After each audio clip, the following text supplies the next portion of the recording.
So you're a mission-driven business and you're wondering which legal structure is right for you. There are three things that you want to consider. First, how is it going to make money?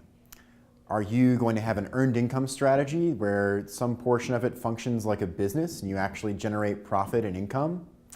An example of this would be if you have a factory that employs primarily or exclusively blind or disabled workers, and the products that you're manufacturing there are sold in the commercial market, you may be eligible to have that income be tax exempt as under a tax exempt entity.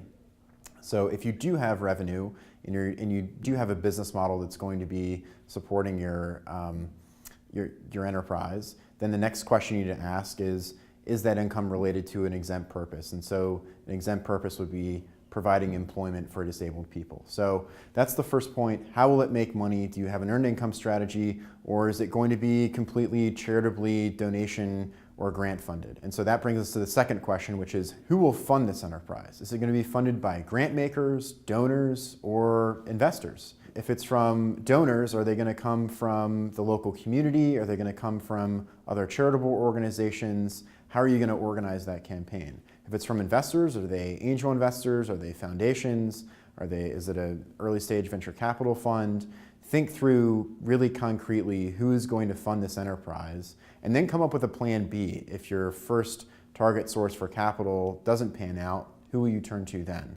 You want to factor that into your choice of entity selection, because if you know that for certain you're going to have to rely on sort of charitable funding, donations, grants, that sort of thing, then you likely want to go towards a tax-exempt entity because almost all of those funding sources are only available to tax-exempt entities. On the other hand, if you know that you have a business model that's going to support a return to investors, and you know that this is something that's going to be attractive to angel or venture investors, then you should lean towards a for-profit entity. So think through who's going to fund it, and that's the second decision that you need to think through. Finally, what are the enterprise's purposes? So do you have a primary or exclusive purpose of serving a charitable function? If so, you would lean towards being a tax-exempt entity.